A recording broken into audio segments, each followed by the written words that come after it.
இந்த செய்தியை உங்களுக்காக வழங்குவது யூரோ குரூப் மலேசியா.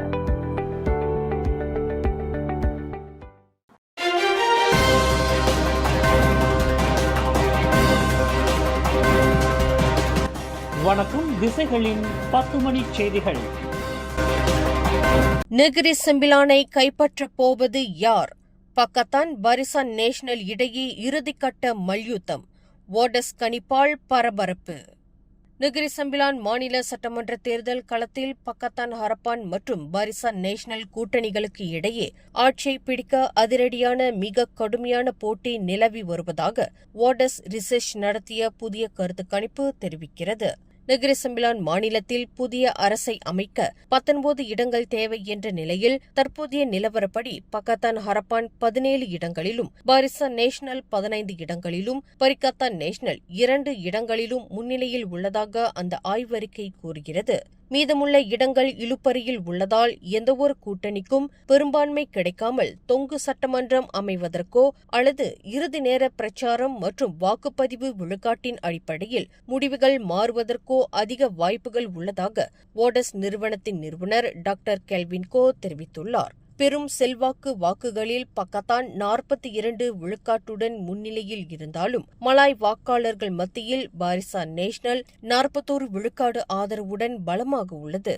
இந்த தேர்தல் முடிவுகள் இறுதி நேர வாக்குப்பதிவு விழுக்காட்டை பொறுத்தே அமையும் என அந்த ஆய்வு மையம் கூறுகிறது. பரிசான் நேஷனல் மற்றும் பரிகத்தான் நேஷனல் ஆகியவற்றுக்கு இடையே புதிய அரசியல் கூட்டணி எதுவும் உருவாக்கப்படாது என்றும், வரவிருக்கும் தேர்தலை இணைந்து எதிர்கொள்ள இரு தரப்புக்கும் இடையே தற்காலிக புரிந்துணர்வு உடன்பாடு மட்டுமே ஏற்பட்டுள்ளது என்றும் பரிசான் நேஷனல் துணைத் தலைவர் டத்தோஸ்ரீ முகமது ஹசான் திட்டவட்டமாக தெரிவித்துள்ளார். நெகிரி செம்பிலான் மாநில சட்டமன்ற தேர்தலை முன்னிட்டு சிம்போங் தொகுதியில் நடைபெற்ற பிரச்சார கூட்டத்தில் பேசிய முகமது ஹசான், மலாய் சமூகத்தின் வாக்குகள் சிதறிப் போவதை தடுப்பதே இந்த உடன்பாட்டின் முக்கிய நோக்கமாகும் என்றார். முன்னதாக இவ்விரு கூட்டணிகளும் இணைந்து பரிகத்தான் பரிசான் நேஷனல் என்ற புதிய பெயரில் செயல்படலாம் என எழுந்த ஆலோசனைகளை மறுத்த அவர், தேர்தல் வெற்றிக்காகவும் நாட்டின் நீண்டகால அரசியல் நிலைத்தன்மைக்காகவும் மட்டுமே இத்தகைய தற்காலிக புரிந்துணர்வு எட்டப்பட்டுள்ளது என தெளிவுபடுத்தினார்.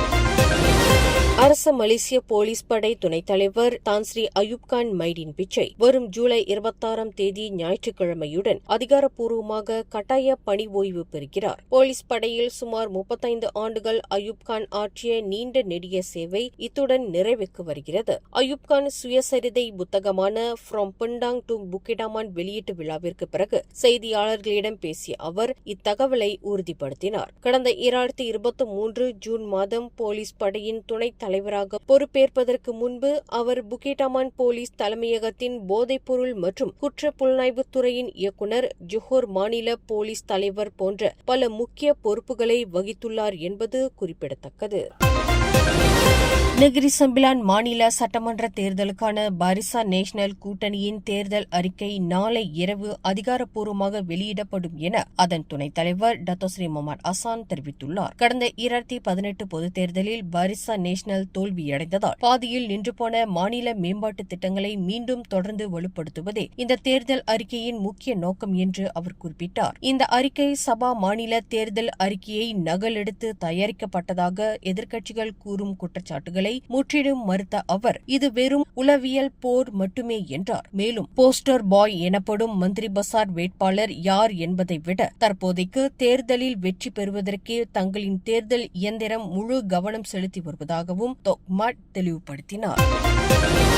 நெகிரி செம்பிலான் மாநில சட்டமன்ற தேர்தலில் லிங்கி தொகுதியில் போட்டியிடும் பக்கத்தான் ஹரப்பான் வேட்பாளரும் இடைக்கால மந்திரி பசாருமான டத்தோஸ்ரீ அமீனுடின் ஹருன் மீண்டும் ஆட்சி அமைத்தால் தமிழ் மற்றும் சீன பள்ளிகளுக்கு தொடர்ந்து நிதியுதவி வழங்கப்படும் என உறுதியளித்துள்ளார். மாநிலத்தின் ஒட்டுமொத்த நல்வாழ்வை கருத்தில் கொண்டு எந்தவொரு இன பாகுபாடுமின்றி அனைத்து தரப்பு மக்களுக்கும் சமமான உள்ளடக்கிய மேம்பாட்டு திட்டங்கள் கொண்டு சேர்க்கப்படும் என்று அவர் தெரிவித்தார். ஒவ்வொரு சமூகத்திற்கும் தனித்தனி எதிர்பார்ப்புகள் எண்ணங்களும் கோரிக்கைகளும் இருப்பது இயல்பு என்றாலும் மாநிலத்தின் அரசியல் மற்றும் பொருளாதார நிலைத்தன்மையை காப்பதே தற்போதைய முக்கிய நோக்கமாகும் என அவர் குறிப்பிட்டார். கடந்த கால ஆட்சி நிர்வாகத்தில் இஸ்லாமிய சமய கல்விக் கழகங்கள், மாற்று சமய விவகாரங்கள், தஃபீஸ் மையங்கள் மற்றும் தமிழ் சீன பள்ளிகளுக்கு ஒரே சீராக நிதியுதவிகள் வழங்கப்பட்டதை சுட்டிக்காட்டிய அவர், இந்த உள்ளடக்கிய அணுகுமுறை நெகிரி செம்பிலான் மாநிலத்தை அனைத்து மக்களுக்குமான ஒரு சிறந்த மாநிலமாக மாற்றும் என்றும் எஞ்சிய கோரிக்கைகள் படிப்படியாக நிறைவேற்றப்படும் என்றும் நம்பிக்கை தெரிவித்தார். நெகிரி செம்பிலான் மாநில சட்டமன்ற தேர்தலில் பீலா தொகுதியை தற்காத்து போட்டியிடும் பக்கத்தான் ஹரப்பான் சார்பில் பிகேஆர் வேட்பாளர் நூர் ஜுனிதா முகமது இப்ராஹிம் தமன் பஹகியா டிலிமா பகுதியில் வசிக்கும் முதியோர்களின் போக்குவரத்து பிரச்சினைகளுக்கு முறையான தீர்வு காணப்படும் என உறுதியளித்துள்ளார். அப்பகுதியில் மேற்கொண்ட தேர்தல் பிரச்சாரத்தின் போது முதியோர்கள் அத்தியாவசிய பொருட்களை வாங்கவும், மருத்துவமனை மற்றும் கிளினிக்குகளுக்கு செல்லவும் பொது போக்குவரத்து வசதியின்றி பெரும் சிரமங்களை எதிர்கொள்வதாக அவரிடம் நேரடியாக முறையிட்டனர். தற்போது அப்பகுதி தலைவர் தார்மீக அடிப்படையில் அவர்களுக்கு உதவி வருவதை பாராட்டிய நூர் ஜுனிதா, இக்கோரிக்கைகளை தாம் முழுமையாக கவனத்தில் கொண்டுள்ளதாகவும் முதியோர்களுக்கு தேவையான முறையான போக்குவரத்து வசதிகளை ஏற்படுத்தி தர திட்டமிட்டு நடவடிக்கை எடுக்கப்படும் என்றும் தெரிவித்தார். கடந்த 2024ஆம் ஆண்டு முதல் இவ்வாண்டு ஜூன் மாதம் வரை 473 சிறைவாசிகளுக்கு கட்டுமானத் துறையில் டிவெட் எனப்படும் தொழில்நுட்பம் மற்றும் தொழிற்கல்வி பயிற்சி முறை வழங்கப்படுவதாக துணை உள்துறை அமைச்சர் டத்தோஸ்ரீ டாக்டர் ஷம்சுல் அன்வர் நசாரா தெரிவித்துள்ளார். நாடாளுமன்றத்தில் இன்று நடைபெற்ற கேள்வி பதில் அங்கத்தில் உரையாற்றிய அவர், கடந்த 2024ஆம் ஆண்டு 184 பேரும், 2025ஆம் ஆண்டு 234 பேரும், இவ்வாண்டு ஜூன் மாதம் வரையில் மேலும் 55 பேரும் இந்த பயிற்சியில் பங்கேற்க உள்ளதாக குறிப்பிட்டுள்ளார். சிறைவாசிகள் விடுதலையான பின்னர் வேலைவாய்ப்பு பெற்று சமூகத்தில் மீண்டும் சிறப்பாக இணைவதை நோக்கமாக கொண்டு இந்த திட்டம் செயல்படுத்தப்படுவதையும் அவர் சுட்டிக்காட்டியுள்ளார். இந்த பயிற்சிக்கு திறன் மேம்பாட்டுத்துறை வழங்கும் மலேசிய திறன் சான்றிதழ், கட்டுமானத்துறை மேம்பாட்டு வாரியம் வழங்கும் திறன் சான்றிதழ் மற்றும் தொழில்துறையுடன் இணைந்து வழங்கப்படும் மொடியுலர் சான்றிதழ் ஆகியவை வழங்கப்படுகின்றன. கட்டுமானத்துறைக்கான பயிற்சியில் வெல்டிங், மின்சார பணிகள், மொபைல் கிரேன் இயக்கம், பிளாஸ்டரிங் உள்ளிட்ட பல்வேறு தொழில்திறன்கள் கற்பிக்கப்படுவதாகவும் ஷம்சுல் அன்வார் தெரிவித்துள்ளார்.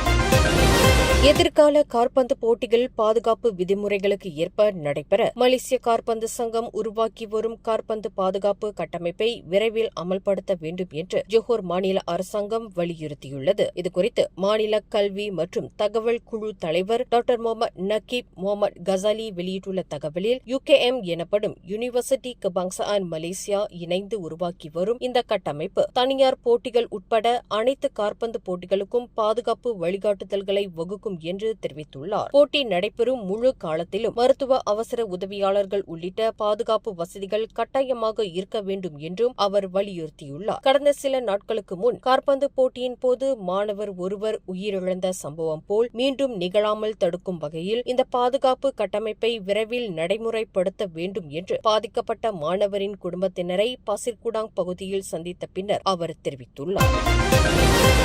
ஸ்லாங்கூரில் ஆயுத கொள்ளை உள்ளிட்ட பல்வேறு வன்முறை குற்றங்களில் ஈடுபட்டதாக கூறப்படும் வினோத் கும்பல் உறுப்பினர்கள் 11 பேர் மீது நாளை செப்பாங் செஷன்ஸ் நீதிமன்றத்தில் குற்றஞ்சாட்டப்பட உள்ளது.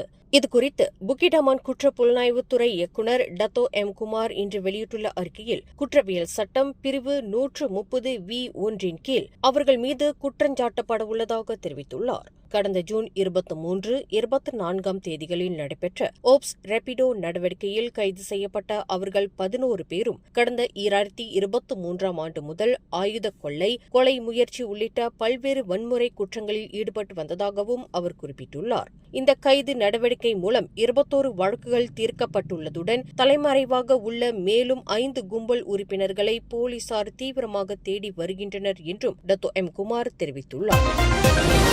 இவ்வாண்டின் முதல் 6 மாதங்களில் தெலங்கானா மாநிலத்திற்கு 6.5 மில்லியன் சுற்றுலா பயணிகள் வருகை தந்ததன் மூலம் 1.4 முதல் 1.5 பில்லியன் ரிங்கிட் வரை வருவாய் ஈட்டப்பட்டுள்ளது. இதுகுறித்து மாநில சுற்றுலா, கலாச்சாரம், சுற்றுச்சூழல் மற்றும் காலநிலை மாற்றக்குழு தலைவர் டத்தோ ரசாக் ரசாலி இட்ரிஸ் வெளியிட்டுள்ள தகவலில் வருகை தந்தவர்களில் 70% உள்நாட்டைச் சேர்ந்தவர்களும் 30% வெளிநாட்டு சுற்றுலா பயணிகளும் அடங்குவதாக தெரிவித்துள்ளார். இந்த வளர்ச்சியின் அடிப்படையில் இந்த ஆண்டு இறுதிக்குள் 90 லட்சம் சுற்றுலா பயணிகள் என்ற இலக்கை மாநிலம் எட்டும் என்ற நம்பிக்கை இருப்பதாகவும் அவர் குறிப்பிட்டுள்ளார். மேலும் 2025ஆம் ஆண்டில் தெலங்கானாவிற்கு 15.46 மில்லியன் உள்நாட்டு சுற்றுலா பயணிகள் வருகை தந்துள்ளதாகவும் அவர்களில் 5.2 மில்லியன் பேர் மாநிலத்தில் தங்கியிருந்தது சுற்றுலாவை அனுபவித்தது தெலங்கானாவை வெறும் வழித்தடமாக அல்லாமல் தரமான சுற்றுலா இலக்காக மாறியிருப்பதை நிரூபிப்பதாகவும் ரசாலி இட்ரிஸ் தெரிவித்துள்ளார்.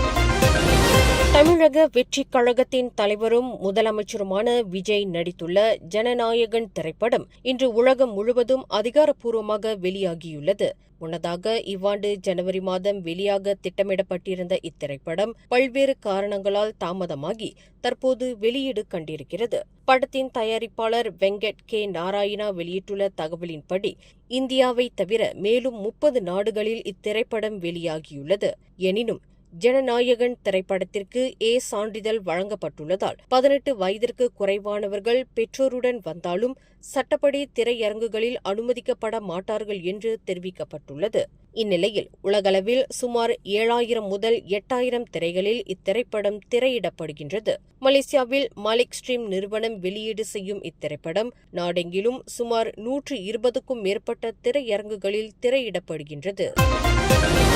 கடந்த 2020ஆம் ஆண்டு வடக்கு தெற்கு நெடுஞ்சாலையில் நிகழ்ந்த 2 உயிரிழப்பிற்கு காரணமான விபத்தில் பாதசாரி வி செல்வராஜ் தான் விபத்திற்கு 100% காரணம் என்ற முந்தைய செஷன்ஸ் நீதிமன்றத்தின் தீர்ப்பை ஈப்போ உயர்நீதிமன்றம் இன்று மறு உறுதி செய்தது. இதனையடுத்து செல்வராஜின் குடும்பம் தாக்கல் செய்த மேல்முறையீடுகள் இரண்டையும் நீதிபதி மோசஸ் சுசையான் தள்ளுபடி செய்தார். அதேவேளையில் உயிரிழந்த மோட்டார் சைக்கிள் ஓட்டுநர் ரிட்ஸ்வான் அசாஹரியின் குடும்பத்திற்கு 4,25,000 ரிங்கெட் இழப்பீடு வழங்க வேண்டும் என்ற உத்தரவையும் உயர்நீதிமன்றம் உறுதிப்படுத்தியது. இருப்பினும் செல்வராஜின் மனைவி கே லட்சுமியின் நிதி சிரமத்தை கருத்தில் கொண்டு அவருக்கு எதிராக நீதிமன்ற செலவு தொகையை விதிக்கவில்லை என்பது குறிப்பிடத்தக்கது.